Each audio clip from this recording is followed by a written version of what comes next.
Hallo almal, baie welkom by my kanaal. Ons sit vanoggend voor my kersboom want ek wil vir julle hierdie grimeervoorkoms wys wat so maklik is om self te doen.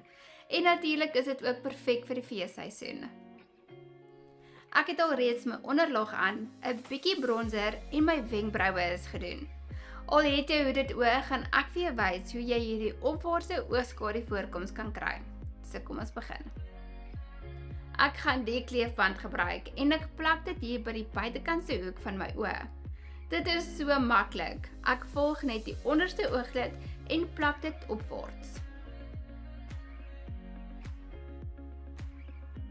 Daarna gaan ek 'n bietjie concealer gebruik want dit gaan vir jou 'n skoon oppervlak gee en natuurlik gaan jou oogskadu langer oplei. Met 'n warm kleur gaan ek die oogskadu in die waai van die oë aanwend. Ek werk dit reg oor die kleefband sodat dit vir ons daardie effek kan gee. Wel, julle gaan later sien. Nou gaan ek 'n bruin oogskadu kleur aanwend en fokus net op die buitekantse hoekie van my oë. 'n Goeie wenk is om in laat te werk sodat jy nie te donker te vinnig gaan nie.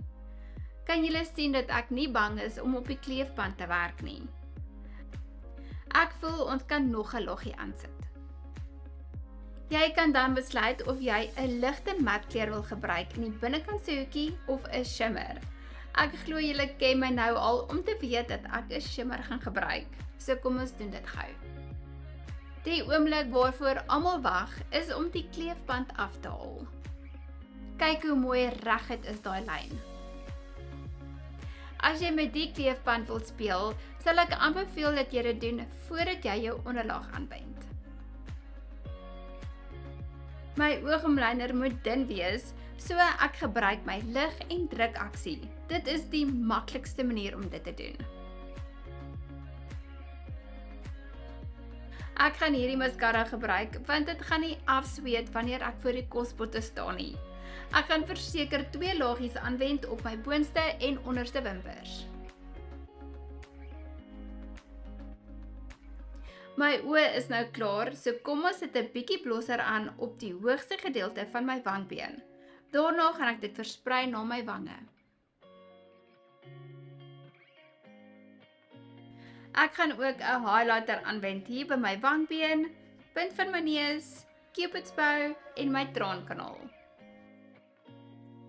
Lippie tyd, kom ek wys vir julle dat jy enige kleur by die oë kan doen.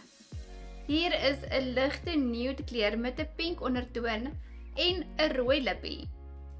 Hierdie grimeervoorkoms kan enige iemand doen, so gaan loer gerus op YouTube indien jy dit vir iemand wil stuur. Vir meer raad en inspirasie, gaan volg my gerus op Instagram en TikTok. Makeup by Annelies. Tot volgende week, totsiens.